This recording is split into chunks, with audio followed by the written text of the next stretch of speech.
মেয়েটাকে কোনো ধরনের ট্রমাটিক সিচুয়েশনে ফেলতে নিষেধ করেছিলাম আপনাদের। এত মেন্টাল প্রেশার ও সহ্য করবে কিভাবে? ডক্টর বেশ রাগান্বিতভাবে কথাটা বললেন। নির্জন চিন্তিত স্বরে বলল, ডক্টর, আমি ওকে কিছুই বলিনি। কিভাবে যে সেন্সলেস হয়ে গেল?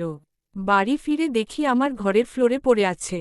ডক্টর থমথমে গলায় বললেন, ওর ব্রেনের ড্যামেজ সেলগুলো প্রায় 80% রিপেয়ার হয়ে গেছে।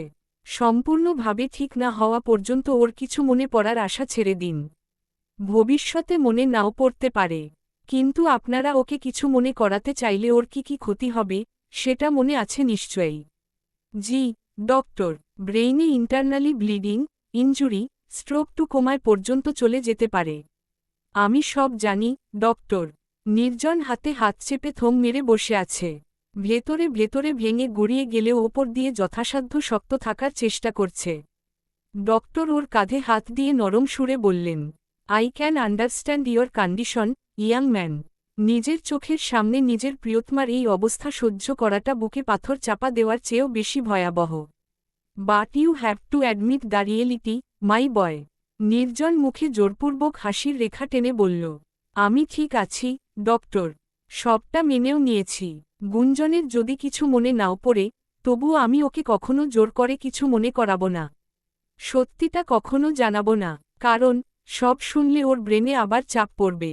গুঞ্জন সুস্থ থাকুক, ভালো থাকুক, এটাই আমি চাই। তুমি অনেক ধৈর্যশীল। মেয়েটাকে এত ভালোবাসো বলেই সবকিছু হাসিমুখে সহ্য করে নিচ্ছ। সবাই এটা পারে না। নির্জন তার প্রেয়সীর নিদ্রাচ্ছন্ন মুখের দিকে তাকিয়ে মলিন হেসে বলল, ওর জন্য সব করতে পারি আমি। সব। ধীর গতিতে চোখ মেলে তাকালাম। ঝাপসা অক্ষিপট ক্রমশ স্বচ্ছ থেকে স্বচ্ছতর হচ্ছে। সবটা পরিষ্কার দেখাতেই নিজেকে অপরিচিত এক ঘরে আবিষ্কার করলাম। সামনের দিকে চোখ বুলাতে বুলাতে মনে পড়ল, আমি বিকেলে নির্জনের ঘরে গিয়েছিলাম। তারপর আর কিছু মনে নেই। এটাই কি নির্জনের ঘর? হঠাৎ কারো পদধ্বনি কানে বাজতে লাগল। তার মানে কেউ আসছে। খট করে দরজা খোলার শব্দ আসতেই চকিত দৃষ্টিতে সেদিকে তাকালাম। নির্জন এসেছেন। তার হাতে বেশ বড় একটা খাবারের ট্রে। আমার দিকে তাকিয়ে হালকা হেসে বললেন, উঠে গেছ? ঘুম ভেঙে গেছে তাহলে, বলেই ট্রেটা টেবিলে রাখলেন। পাশে বসতেই গালে কপালে হাত রেখে পরখ করতে করতে বললেন, ফুটবল লাগছে এখন? সব ক্লিয়ার দেখতে পাচ্ছ তো? কোনোরকমে মাথা হেলিয়ে সম্মতি জানালাম। নির্জন বললেন, উঠে গেছ ভালোই হয়েছে, নয়তো ডেকে তুলতে হতো। অনেকক্ষণ হয়ে গেছে না খেয়ে আছো। অতিকষ্টে পূর্ণদৃষ্টিতে নির্জনের দিকে তাকালাম। কাপা কাপা গলায় বললাম, এখানে কেন আমি? এখন কয়টা বাজে? এখন রাত 2:30 বাজে, ম্যাডাম। আর তুমি তো এখানেই সেন্সলেস হয়ে পড়েছিলে। খাওয়া দাওয়া তো করোই না ঠিক মতো। আমাকে সহ্য হয় না, ভালো কথা। কিন্তু সেজন্য নিজের অযত্ন কেন করছ? ভ্রু যুগল একত্রিত করে নির্জনের দিকে তাকালাম। জিজ্ঞেস করলাম, আপনাকে কে বলেছে আমি নিজের অযত্ন করি? আমি তো। থেমে গেলাম। সম্বিত ফিরে পেলাম যেন। আমি তো এই ঘরে কোনো ক্লু খুঁজতে এসেছিলাম। কিন্তু ঘরে ঢুকতেই বেডের ওপরের দেয়ালে চোখ পড়তেই তৎক্ষণাৎ দেয়ালটার দিকে তাকাই। হ্যাঁ, এই তো সেই ক্যান্ডিডটা। একই ফ্রেমে বন্দি আমি আর নির্জন কপালে কপাল ঠেকিয়ে দাঁড়িয়ে আছি। নির্জন বাচ্চাদের মতো আমার গাল দুটো টেনে ধরে আছেন আর আমি শয়তানি হাসি দিয়ে ওনার চুল খাবলে ধরে দাঁড়িয়ে আছি। এই ছবিটাকে ঘিরে আরও অনেকগুলো ছোট ছোট ছবি ওয়ালে এঁটেছেন নির্জন। অবাক চোখে সেগুলো দেখছি। এসব কখন কিভাবে তোলা হলো? তীক্ষ্ণ দৃষ্টিতে নির্জনের দিকে তাকিয়ে বললাম, এই ছবিগুলো কিভাবে এলো? কখন তুললেন? কবে তুললেন? নির্জন ক্রমাগত ইতস্তত করে চলেছেন। এদিক সেদিকে তাকিয়ে হাসফাস করছেন। আমতা আমতা করে বললেন, আসলে, গুঞ্জন। মানে হয়েছে কি? আসলে নকলে বাদ দিয়ে সত্যিটা বলুন। কি লুকাচ্ছেন? এসব ছবি কোত্থেকে এলো? আমি তো আপনার সাথে কখনো এভাবে মিশিনি। আর এগুলো তো এডিট করাও নয়। তাহলে, তুমি এই ছবিগুলো দেখে অজ্ঞান হয়ে গিয়েছিলে? নির্জন বিস্মিত চোখে তাকালেন। আসলেই তো। এসব ছবি দেখে আমি অজ্ঞান কেন হলাম? নিজের অজান্তেই মাথা ঘুরে উঠেছিল আমার। আর সবচেয়ে বড় কথা হলো, এই ছবিগুলো আমি আগেও দেখেছিলাম। সেদিন যে পার্সেলটা এসেছিল, সেখানে থাকা অ্যালবামে। কিন্তু নির্জনের পাশের মেয়েটার অবয়ব ব্লার করা ছিল। তার মানে এইটা আমিই ছিলাম। কিন্তু যে পাঠিয়েছে, সে নির্জনের বিরুদ্ধে আমার ব্রেনওয়াশ করতে চেয়েছিল। কি হলো বলো? নির্জনের কথায় হুঁশ ফিরল। ঠোঁট বাঁকিয়ে বললাম, জানি না, কিন্তু এই ছবিগুলো আমি আগেও দেখেছি। একজন তোমায় পাঠিয়েছিল, তোমায় মিসলিডেড করতে চেয়েছিল। আর তুমি মিসলিডেড হয়েও গিয়েছিলে। আজ সবকিছু নিয়ে মাথায় এক্সট্রা প্রেশার দিয়েছ। দ্যাটস হোয়াই সেন্সলেস হয়ে গেছ। I warn you, Gunjan. I warn you. ভবিষ্যতে যদি তুমি এসব নিয়ে আরেকবার মাথা ঘামাও, আমি তোমায় ঘরে আটকে রাখতে বাধ্য হব। তোমায় একা ছাড়াটাই ভুল হয়েছে আমার। হতভম্ব হয়ে তাকিয়ে আছি। আমার এ ব্যাপারে কিছু জানতেই দেবেন না। অবাক দৃষ্টিতে তাকিয়ে বললাম, কিন্তু এটা তো বলুন যে, এই ছবিগুলোতে আমি এলাম কি করে? নির্জন চোখ পাকিয়ে ঝাঝালো কণ্ঠে বললেন, অ্যাগেইন কি বললাম কানে যায়নি? খাবারগুলো ঠান্ডা হয়ে যাচ্ছে কিন্তু। বলেই নির্জন গম্ভীরভাবে খাবার ঠিক করতে লাগলেন। দমে গেলাম। এই ব্যক্তি প্রচণ্ড চটেছেন, কিন্তু মাথার ভেতর প্রশ্নগুলো কিলবিল করছে অনবরত। এসব কিছুর মানে কি?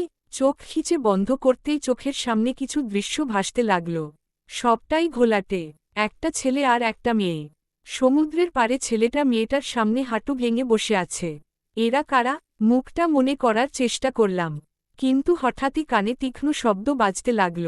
মাথা তুমুল বেগে ঘুরছে। হাতে কানে হাত দিয়ে চাপা আর্তনাদ করতেই নির্জন আমার দিকে তাকালেন।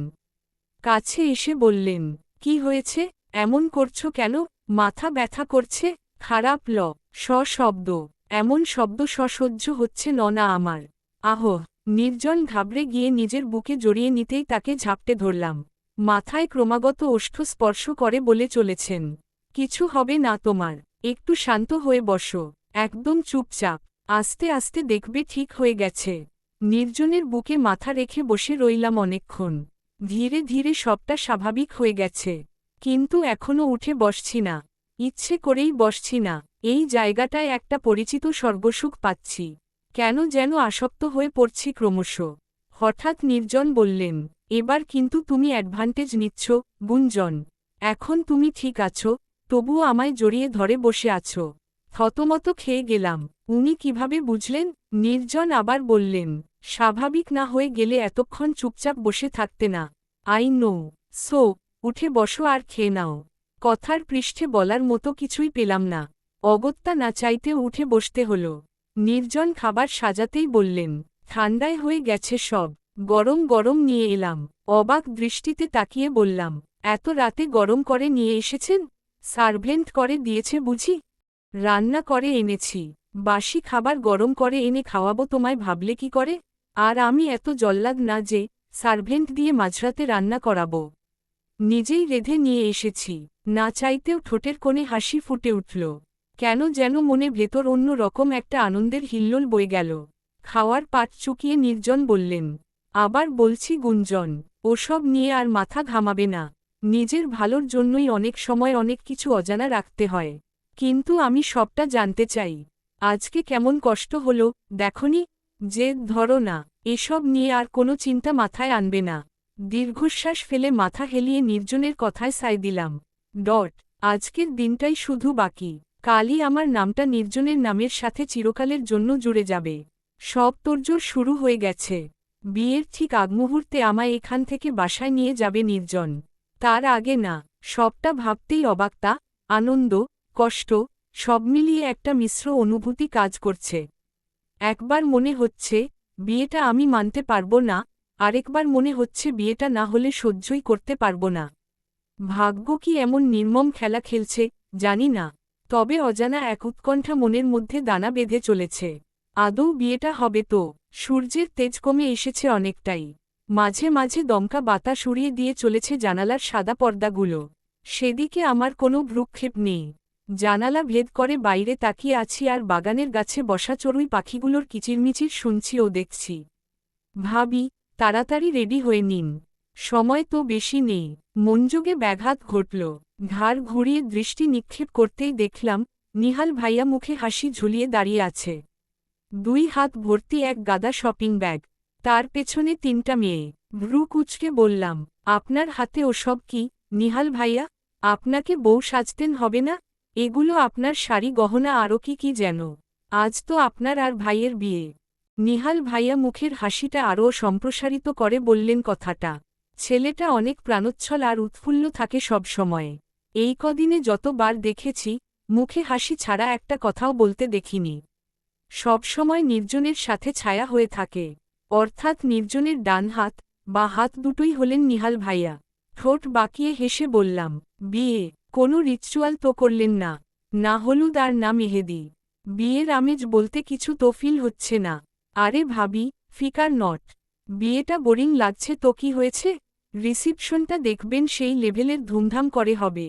বাসায় যাব কখন? সন্ধ্যার পরপরই। এখন রেডি হয়ে নিন। এই যে, এরা আপনাকে বউ বানিয়ে দিবে, সাজিয়ে দেবে আর কি।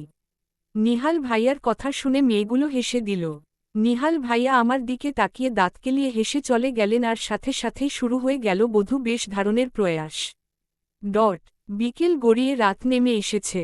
সূর্য পশ্চিম দিকে হেলে পড়েছে অনেক আগেই। আয়নার সামনে দাঁড়িয়ে নিজেকে খুঁটিয়ে খুঁটিয়ে দেখছি। এই যেন বধূ বেশ আমার অনেক চেনা।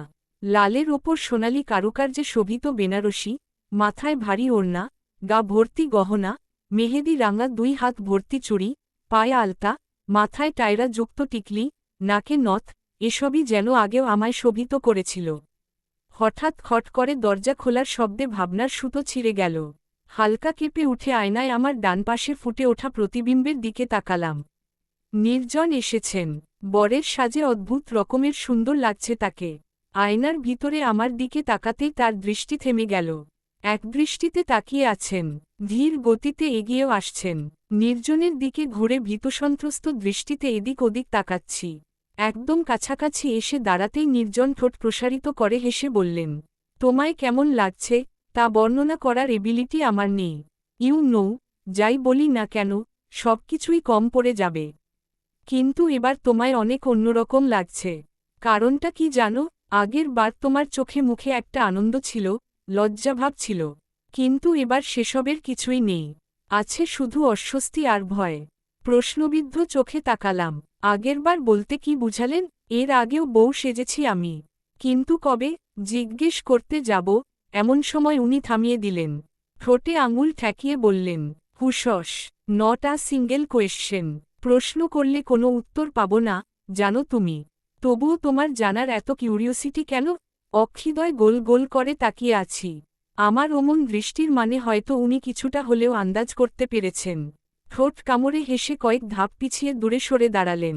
শান্ত ভঙ্গিতে বললেন, তোমাকে কিছু কথা না বললেই নয়। কিছু বিষয় জানাটা তোমার জন্য অনেক জরুরি। বিয়ে তো করছেনই, বলার মতো সময়ও অনেক পাবেন। নির্জন অনেকটা হতভম্ব হয়ে আমার দিকে তাকালেন।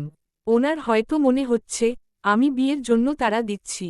কিন্তু আমার যে প্রচণ্ড রকমের অস্বস্তি হচ্ছে, সেটা তো বলতে পারছি না। বিয়েটা হওয়ার পথে অনেক বাধা আসবে। সব পেরিয়ে যদি বিয়েটা হয়েও যায়, তবুও তোমার সাথে আমার কোনো কানেকশন থাকবে না। ইনফ্যাক্ট, আমরা সেপারেটেড থাকব। বিস্ফোরিত চোখে তাকালাম। সেপারেটেড থাকব? তাহলে বিয়েটা করার কি দরকার? নির্জন একটা শ্বাস নিয়ে বললেন, বিয়েটা না হলে তোমায় আমি হারিয়ে ফেলব, গুঞ্জন। একবার হারাতে হারাতে ফিরে পেয়েছি। এবার আমি কোনো রিস্ক নিতে চাই না।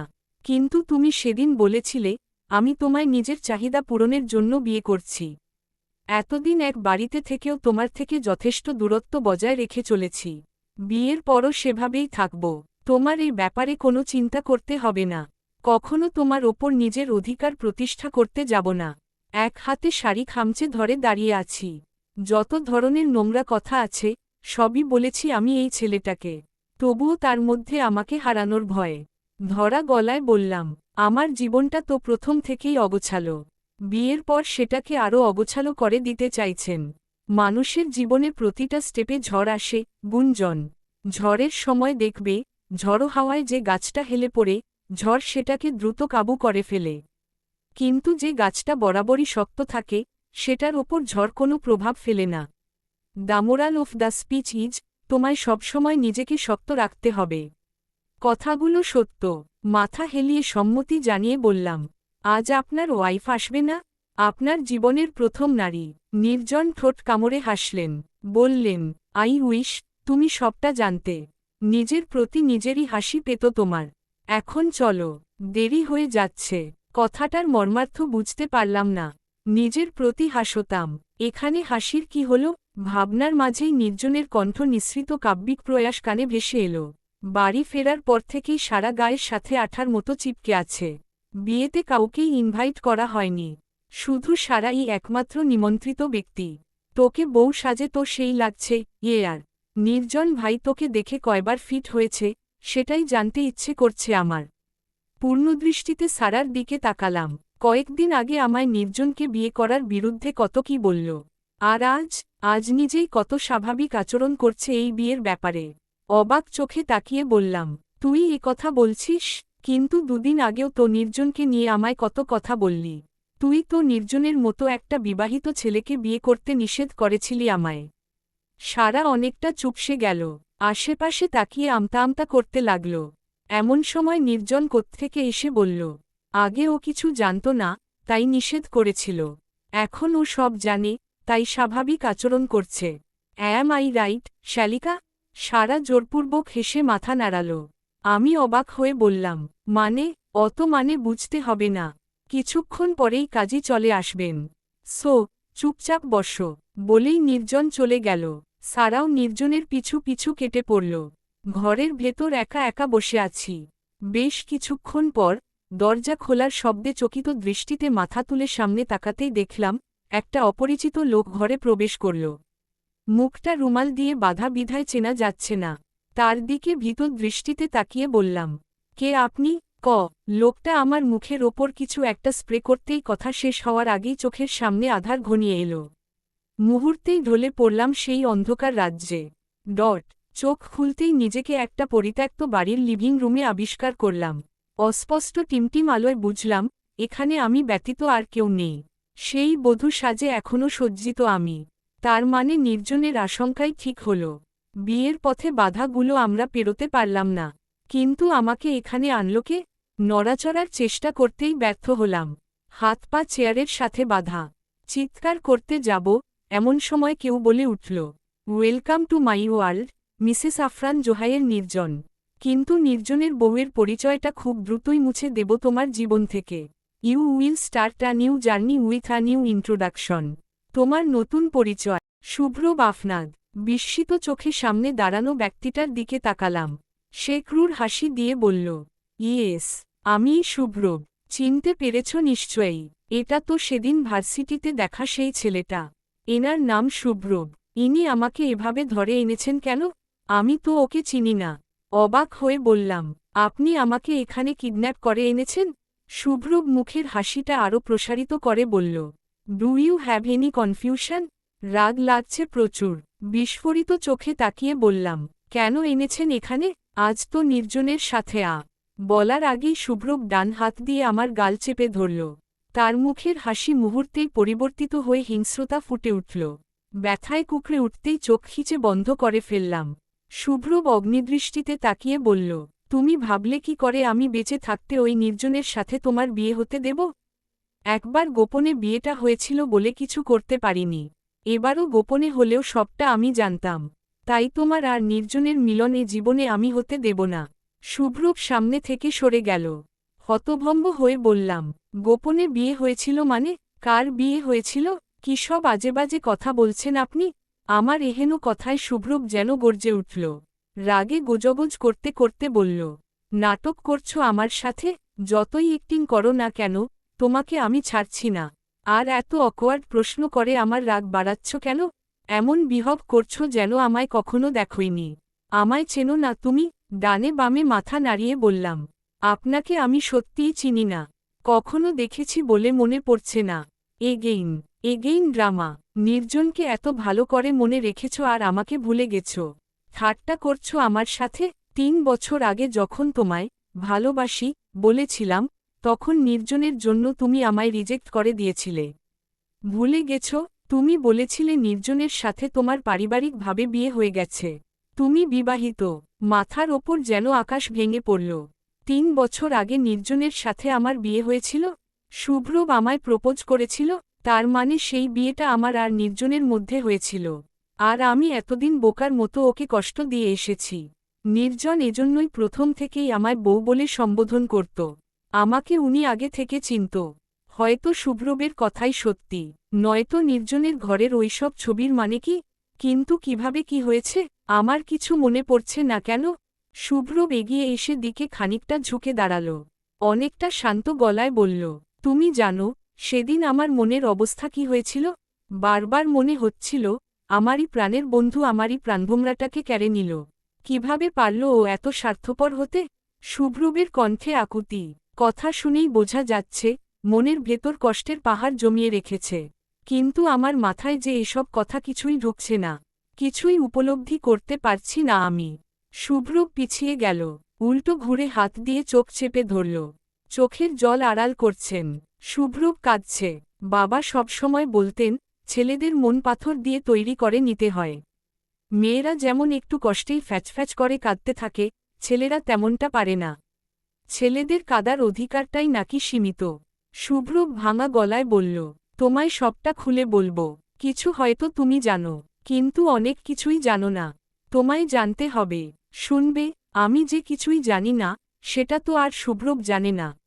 ও মনে করছে আমি নাটক করছি, কিন্তু আমার তো সত্যিই কিছু মনে পড়ছে না। কেন যেন মনে হচ্ছে এক বিশাল রহস্য আছে যা আমার অজানা।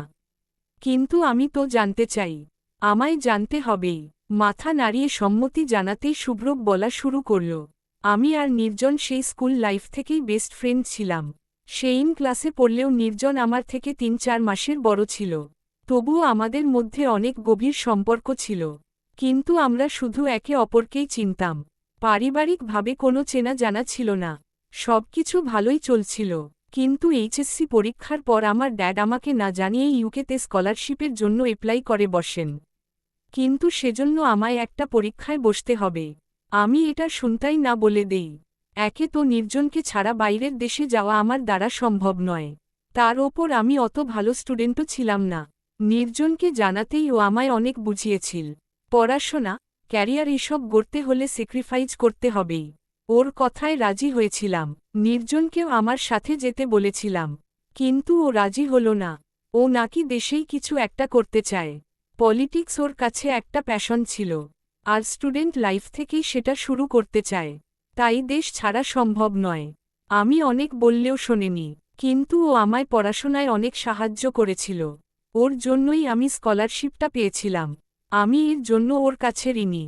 তারপর চলে গেলাম ইউকে মেডিকেলে পড়ার জন্য, আর নির্জন এখানেই ইঞ্জিনিয়ারিং পড়া শুরু করল। টানা ৬ বছর পর দেশে ফিরে এলাম একজন এস্টেবলিশ প্যাথলজিস্ট হিসেবে। সেদিন প্রথমেই নির্জনের সাথে দেখা করেছিলাম। অনেক কেঁদেছিলাম দুজন, আবার দুজনেই নিজেদের কান্না দেখে হেসেছিলাম। শুভ্রব খানিকটা হাসল। এত আবেগিক ছিল দুজন দুজনের প্রতি। এমন বন্ধুত্বের সম্পর্ক সত্যিই বিরল। শুভ্রব আবার বলতে লাগল, অনেক বছর দূরে দূরে থাকায় সিদ্ধান্ত নিয়েছিলাম চিটাগং এ একটা ট্যুরে যাব আমরা। যেই ভাবা সেই কাজ। দুদিন পরেই চিটাগং রওনা দিলাম দুজনে। কিন্তু সেই ট্যুরটাই আমাদের জীবনের কাল হল। নির্জন আমার সবটা কেড়ে নিল। আর আমি 2 টুকরো একটা মন নিয়ে ফিরে এসেছিলাম। ভ্রু কুঁচকে বললাম, কিভাবে? বলছি, 1 মাসের জন্য চিটাগং গিয়েছিলাম। এর মধ্যেই একদিন নেমাকৃতে ঘুরতে বেরিয়েছিলাম। সেদিনই তোমায় প্রথম দেখি আমি। ঝরনায় বর্ষণবিলাসী সেই মেয়েটাকে দেখে থমকে গিয়েছিলাম, বিশ্বাস করো। সেদিনই জীবনে প্রথম কোনো মেয়েকে দেখে শুভ্রব আপনাদের দৃষ্টি স্থির হয়ে গিয়েছিল। দূর থেকে তোমায় দেখছিলাম। তোমার কথা বার্তায় বুঝেছিলাম তুমি বান্দরবানেই থাকো আর প্রায় প্রতিদিন এখানে আসো। হোটেলে ফিরে নির্জনকে সবটা জানালাম। ও অনেক হাসল আমায় নিয়ে। আর জানালো কালকে ওর বাবা মা আসবেন। ওর বাবার বন্ধুর মেয়েকে ও অনেক আগে থেকেই ভালোবাসত।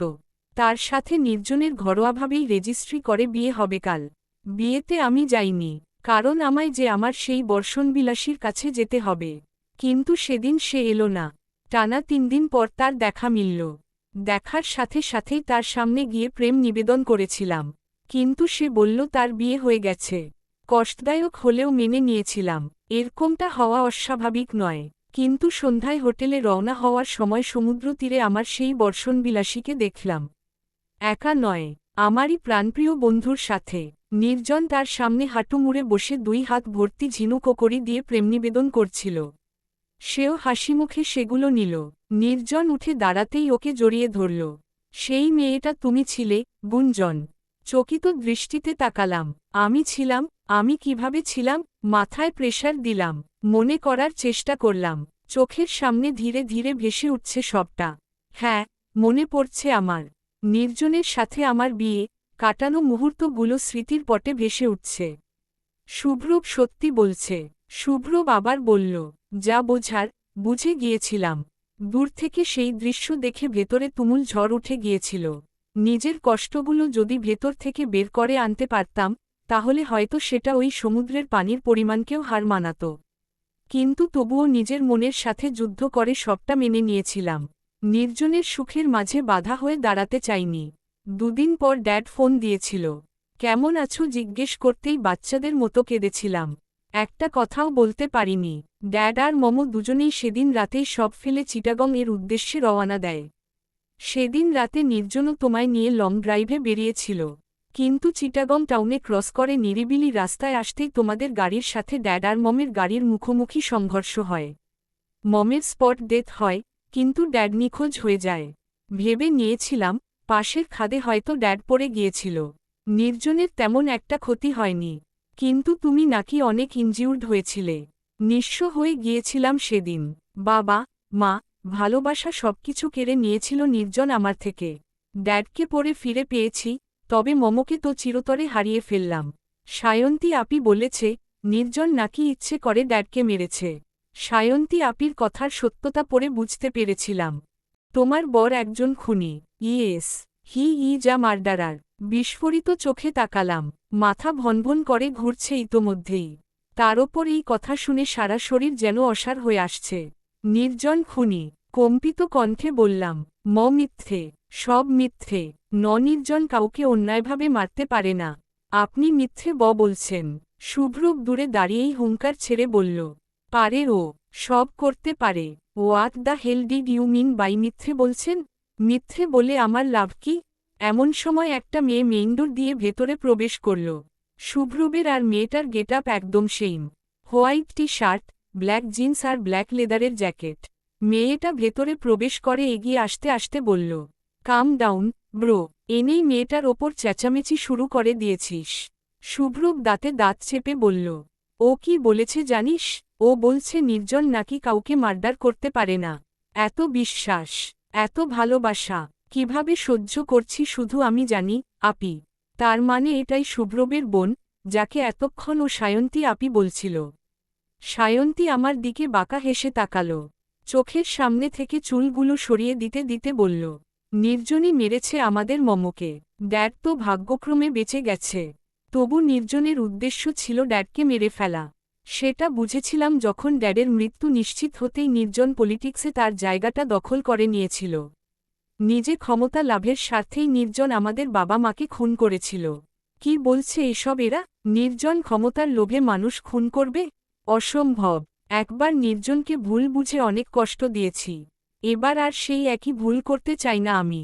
কিন্তু নির্জনের সাথে কি আবার দেখা হবে আমার কোনোদিন? আমার যে সব মনে পড়ে গেছে সেটা কি ওনাকে জানাতে পারবো কখনো? মাথা কাজ করা বন্ধ করে দিয়েছে। তমুল গতিতে কানে সেই তীক্ষ্ণ শব্দ শুনতে পাচ্ছি।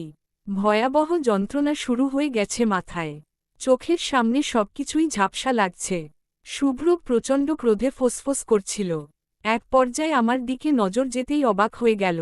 ব্যস্ত হয়ে আমার কাছে এসে হাঁটু মুড়ে বসতেই গালে মুখে হাত দিয়ে নাড়িয়ে জিজ্ঞেস করতে লাগল, গুঞ্জন, এই গুঞ্জন, কি হয়েছে তোমার? এমন করছো কেন? ততক্ষণে আমি আর কিছু বলার মতো পরিস্থিতিতে নেই। মাথার ভেতর প্রচণ্ড যন্ত্রণায় আর্তনাদ করার সামর্থ্য নেই আমার। মুখ থেকে অস্ফুট শব্দ বের হচ্ছে শুধু। শুভ্রব একে একে আমার হাত পায়ের বাঁধন খুলে দিতে দিতে বলল, গুঞ্জন, হেই চোখ বন্ধ করো না, please. Let me check. Shubhrab আমার চোখের ভেতরের অংশ গভীর দৃষ্টিতে পরখ করতেই শিউরে উঠল যেন। শঙ্কিত স্বরে বলল, she has fallen into a big trauma. I think সেদিনের অ্যাক্সিডেন্টে ওর মেমোরি লস হয়েছিল। এখন আমি সবটা খুলে বলায় ওর ব্রেইন অনেক প্রেশার পড়ে গেছে। সব মনে পড়েছে হয়তো, কিন্তু ওর ব্রেইন এসব নিতে পারছে না। সায়ন্তী বিরক্ত হয়ে বলল, না নিতে পারলে নেই, ওকে ওর মতো থাকতে দে না। শুভ্রব কাঁদো কাঁদো স্বরে বলল, যে কোনো সময় ইন্টারনাল ব্লিডিং শুরু হয়ে যেতে পারে, আপি। আই মিন ব্রেইন স্ট্রোক হলে হবে। কেন যে এই মেয়েকে নিয়ে এত পাগলামি করিস তুই আর নির্জন? আমি আজও বুঝতে পারলাম না। শুভ্রব অগ্নিদৃষ্টিতে তাকিয়ে বলল, এখন তোর সাথে কথা কাটাকাটি করার ইচ্ছে নেই বলে বেঁচে গেলি। বলেই শুভ্রব সিঁড়ি বেয়ে উপরে গেল। 1 মিনিটের মাথায় ফিরে এলো হাতে একটা সিরিঞ্জ ফিল ইন করতে করতে। তারপর সেটা আমার বাহুতে পুশ করে দিতেই সায়ন্তী বলল, কিসের ইঞ্জেকশন এটা? তোর না জানলেও চলবে। অনেকদিন ধরে প্র্যাকটিস না থাকলেও ডাক্তারি ভুলে বসিনি। আই হোপ কিছুক্ষণের মধ্যেই ও ঠিক হয়ে যাবে। সায়ন্তী বিরক্ত হয়ে বলল, এবারও মরল না? তুই আর নির্জন কোনোভাবেই মেয়েটাকে মরতে দিবি না, তাই না? একদম ঠিক বলেছ, মিস সায়ন্তী আফনাদ। গুঞ্জনের কোনো ক্ষতি হতেই পারে না, as she is my one and only wife. শুভ্রবার সায়ন্তী চমকে পেছনে তাকাতেই দেখল, নির্জন ভেতরে প্রবেশ করছে। তার পেছনে সৌভিক আফনাদ, পেছনে পুলিশও ছিল। নির্জনকে দেখে শুভ্রব রেগে গেলেও নিজের বাবাকে দেখে অবাক হয়ে গেল। শুভ্রবের চোখে বিস্ময়, সায়ন্তীর চোখে ভীতি। মাথার ব্যথাটা ধীরে ধীরে কমে আসছে যেন। আস্তে আস্তে স্বাভাবিক হচ্ছি। ঝাপসা দৃষ্টি ক্রমশ স্বচ্ছ হয়ে আসতেই নির্জনকে দেখে একটা প্রশান্তি আমার শিরায় শিরায় ছেয়ে গেল। এই তো, ইনিই তো আমার জীবনের সেই প্রেমময় পুরুষ। উনাকে কিভাবে ভুলে গিয়েছিলাম আমি। ধীরে ধীরে উঠে দাঁড়ালাম। নির্জনের দিকে পা বাড়াতেই শুভ্রব আমার হাতটা খপ করে চেপে ধরে বলল, ও এসেছে বলে আমি তোমাকে যেতে দেব এমনটা ভাবলে কি করে? তোমাকে আমি কোথাও যেতে দিব না। নির্জন ডোন্ট কেয়ার ভাব নিয়ে দাঁড়িয়ে রইল। বলল, আমি চেয়েছি বলে গুঞ্জনকে কিডন্যাপ করে এখানে আনতে পেরেছিস। নয়তো ওর হাত ধরাটা তোর স্বপ্নই থাকত আজীবন। শুভ্রব ভ্রু কুঁচকে বলল, তুই চেয়েছিস মানে তো খুব সিম্পল। আমি সবটা প্ল্যান করেছিলাম যেন তোর সামনে তোর অজানা সব সত্য সুনিপুণভাবে ফাঁস করে দিতে পারি। কেউ একজনের ভালো মানুষের মুখোশটাও আজ খুলতে হবে। এভাবে না করলে তো তুই বিশ্বাস করবি না। নির্জনের পাশ থেকে সৌভিক আফনাদ আফসোসের সুরে বললেন, তোমরা 2 ভাইবোন এতটা উচ্ছন্নে গেছ, আমার ভাবতেই ঘৃণা লাগছে। তোকে তো আমি ভালোমন্দ শিক্ষা দিয়েছি, শুভ্রব। সায়ন্তীর কথা কি বলবো, ও তো ছোটবেলা থেকেই বিগড়ে গেছে। নিকৃষ্ট রকমের পাপী ও। সায়ন্তী ভীতসন্ত্রস্ত দৃষ্টিতে তাকালো শুভ্রবের দিকে। শুভ্রব ভ্রু কুঁচকে বলল, কি বলছো তোমরা? আমার মাথায় কিছু ঢুকছে না। আর তুমি নির্জনের সাথে কি করছো, ড্যাড? ও আমার মমকে মেরে ফেলেছে। তোমাকেও খুন করতে চেয়েছিল। নির্জন আমায় খুন করতে চায়নি, শুভ্রব। না, ও তোমার মাকে মেরেছে। আসল খুনি তো তোমার একমাত্র বোন। শুভ্রবের মাথায় যেন আকাশ ভেঙে পড়ল। প্রচণ্ড রকমের বিস্ময় বিহবল হয়ে সে বলল, আপি। অবাক চোখে তাকালাম সায়ন্তীর দিকে। নিজের বাবা মাকে খুন করতে চেয়েছিল এই মেয়ে। সায়ন্তী উত্তেজিত হয়ে বলল, ড্যাড, তো তোমার ভুল হচ্ছে। আমি কেন তোমাদের মারতে চাইব? মাঝখান থেকে নির্জন বললেন, সেটা তো আমি বলবো। তুমি কেন নিজের বাবা মাকে মারতে চেয়েছিলে? কারণ তোমার মা তোমার অপকর্মের মাঝে বাধা হয়ে দাঁড়িয়েছিলেন। শুভ্রব অবাক হয়ে বলল, মানে? Sayanti is a drug importer. বিদেশ থেকে ড্রাগ আমদানি করে সেল করে ও। পাশাপাশি অ্যাডিক্টেডও। ওর বিশাল নেটওয়ার্ক আছে। সেটাই ওর মা জেনে গিয়েছিল। নিষেধ করেছিল ওকে এসব করতে। নয়তো ওর কুকীর্তির কথা সৌভিক আঙ্কেলকে জানিয়ে দিবেন। কিন্তু সায়ন্তী অতি লোভে আর মাদকে আসক্ত থাকায় সেটা ছাড়তে পারেনি। সেজন্যই পথের কাঁটা সরিয়ে ফেলতেই সেদিন গাড়ি ব্রেক ফেইল করিয়েছিল। সেদিন অ্যাক্সিডেন্টের পর আমার তেমন ক্ষতি হয়নি। ধীরে ধাতস্থ হচ্ছিলাম। সামনের দিকে তাকাতেই দেখলাম, সায়ন্তী অন্য একটা গাড়ি থেকে বেরিয়ে আসছে। মূলত ও তার মায়ের মৃত্যু নিশ্চিত করতে সেখানে গিয়েছিল। কিন্তু সৌভিক আফনাদকে খুঁজে পায়নি। কারণ তিনি পাশের জঙ্গলে লুকিয়ে ছিলেন আহত অবস্থায়। তোর মাই ওনাকে জোর করে লুকাতে বলেছিল। নয়তো সায়ন্তী তাকেও মেরে ফেলত। সায়ন্তী চলে যাওয়ার পর আমি গুঞ্জনকে আমার পাশে বসিয়ে সামনের গাড়িটায় যাই। যদি কেউ বেঁচে থাকে, তাহলে তাকে নিয়েই হসপিটালে যেতে হবে। সেখানে গিয়ে সৌভিক আঙ্কেলকে তোর মায়ের পাশে বসে বসে কাঁদতে দেখি। তিনি আমায় সংক্ষেপে সবটা বলেন। তারপর পুলিশে ফোন করে অ্যাক্সিডেন্টের কথা জানাই। ওই অ্যাক্সিডেন্টে গুঞ্জনের স্মৃতি চলে যায়। আর সৌভিক আঙ্কেল শারীরিক ও মানসিক কষ্টের কারণে কোমায় চলে যায়। 1 বছর পর সুস্থ হলেও স্বাভাবিক ছিল না। এত বছর আমিই তার ট্রিটমেন্ট করিয়েছি। শুভ্রূপ সব শুনে থমকে গেল। আমার হাত ছেড়ে দিয়ে বিস্ফোরিত চোখে তাকালো সায়ন্তীর দিকে। আমি ধীরে ধীরে নির্জনের দিকে এগিয়ে যেতে লাগলাম।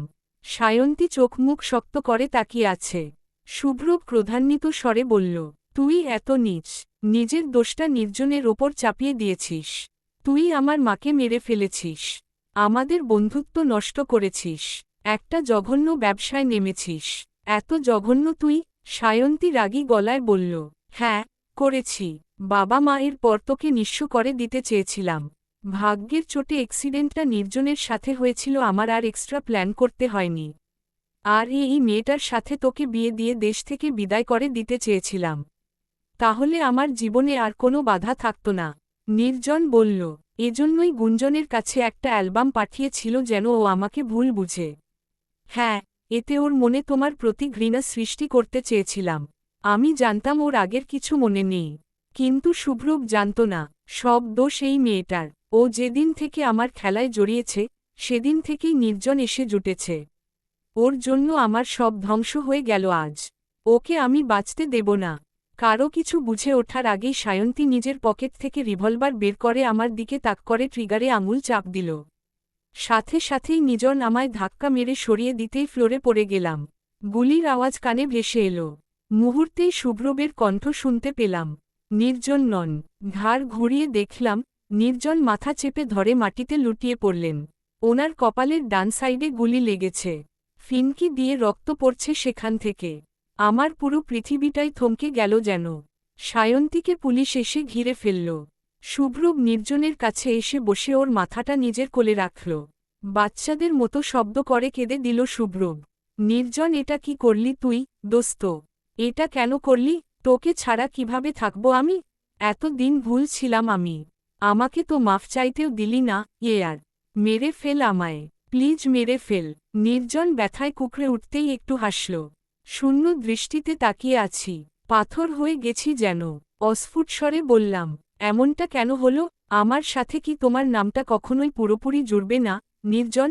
তুমি? সম্বোধনে নির্জন অবাক হয়ে বলল, তোমার সব মনে পড়েছে? শব্দ করে কেঁদে দিলাম। ছুটে এসে নির্জনের কাছে গিয়ে কাঁদতে কাঁদতে বললাম, আমায় এভাবে একা করে যেও না, নির্জন। মরে যাব তো আমি, কি নিয়ে বাঁচব বলো? তুমি সেদিন সমুদ্র পারে আমায় কথা দিয়েছিলে আমি তোমার হাত ছেড়ে দিলেও তুমি কখনো আমার হাত ছাড়বে না। সব মিথ্যে করে দিও না। নির্জন নিজের রক্তাক্ত হাত আমার গালে রাখল। শুভ্রবের এক হাত নিজের হাতে আঁকড়ে ধরে অতি কষ্টে একটু হেসে বলল, দেখে রাখিস আমার শ্যামাঙ্গিনীকে। তোর দায়িত্বে রেখে গেলাম, দোস্ত। নির্জন চোখ বন্ধ করে ফেলল। কান্না থামিয়ে অবাক চোখে তাকালাম। শুভ্রূপকে ধাক্কা দিয়ে বললাম, আপনি না ডাক্তার, আমার নির্জনকে বাঁচান। ওর চোখ বন্ধ করে আছে কেন? শুভ্রূপ কান্না থামিয়ে নির্জনের পালস চেক করে বলল, শ্বাস চলছে। তোর কিছু হবে না, নির্জন। আমি হতে দেব না। তোকে ফিরতেই হবে আমাদের মাঝে। আমার বন্ধুত্বের ওপর বাজি রাখলাম আজ।